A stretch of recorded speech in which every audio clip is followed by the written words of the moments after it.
හැබැයි එහෙම කල් යනවා කියලා එකක් වෙන්නේ නැති වෙන්න තියෙන සම්භාවිතාව 90%ක් විතර තියෙනවා. ඒ කියන්නේ කල් යන්නේ නැහැ කියලා හිතා ගන්න. ඒකට සදනවත්තන්න. ඒකට හේතුව මේ තුන්වෙනි වාර විභාගය කැන්සල් කරලා තියෙනවා. ඒ කියන්නේ එතනින් එන ગેප් එක අය හදලා තියෙනවා. ඒ කියන්නේ තුන්වෙනි වාර විභාගයක් නැහැ ඔයාලට. එතකොට ආයේ මාස දෙකක් කල් යනවා කියන එකක් එහෙම එකක් වෙන්නේ නැහැ. හරිද? ඒ නිසා මේ ඔයාලට එක්සෑම් සුපුරුදු විදිහට අගෝස්තු මාසේ තියෙනවා කියන එකම හිතා ගන්න. එතකොට දෙසැම්බර් මාසෙත් දැන් භාගයක් විතර ගිහිල්ලා ඉවරයි. ජනවාරි පටන් ගත්තට පස්සේ මාස 7ක් වගේ තමයි ඉතුරුලා තියෙන වැඩ කරන්න. හරිද? එතකොට මේ මාස 7ක දැන් අපිට රිවිෂන් එකකට ඔයාලා කතා නවත්තන්න. රිවිෂන් එකකට අපිට වෙනදා නම් මාස 10ක් අවම වශයෙන් තිබ්බා.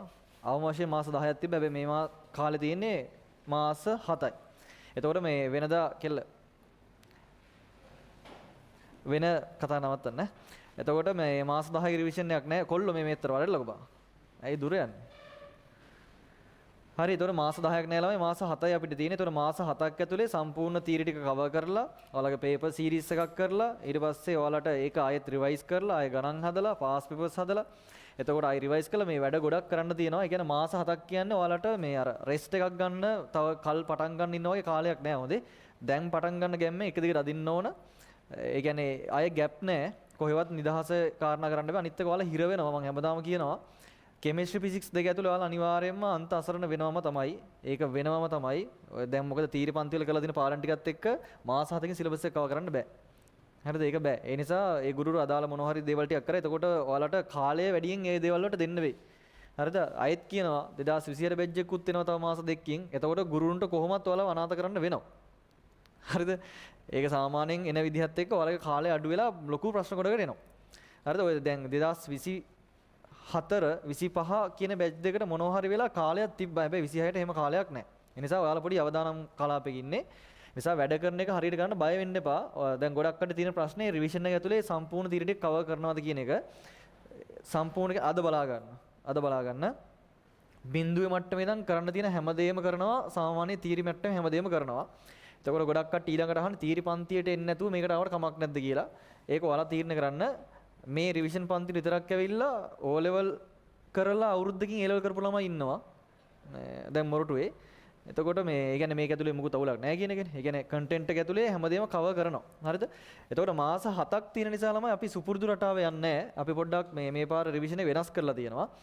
සහ මේ අර දැන් පේපරේ හැදෙන්නේ තීරි බේස්ම නිසා. ඒ කියන්නේ දැන් පේපරේ ළමයි ගොඩනගලා තියෙන සම්පූර්ණයෙන්ම තීරි. ඒ නිසා අපිට මේ චූටි පළවෙනි පාඩමේ තියෙන පොඩි අකුරක් පවා එහෙම වෙනස් කරන්න බෑ. ඒ කියන්නේ වෙනස් කරන්න කියන්නේ මේ අඩු කරන්න බෑ. ඒ නිසා හැමදේම රිවිෂන් එක ඇතුළේ උගන්වනවා. අද අපි මූලිකම පාඩම තාත්වික සංඛ්‍යා ශ්‍රිත දර්ශක ලඝුගණක ওই පාඩම් තුන කවර් කරනවා.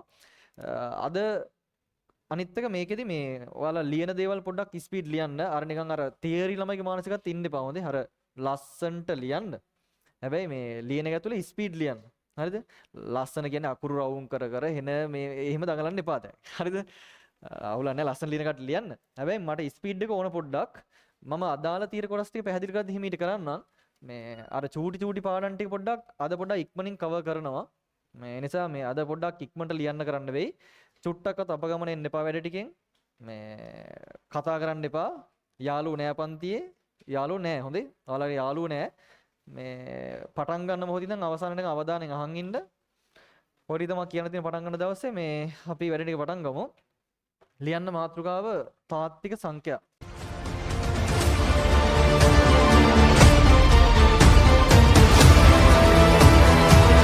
අද්විතීය සංයුක්ත ගණිතයේ ගවේෂණාත්මක සංනාමය මදුෂාන් නිරංජන්.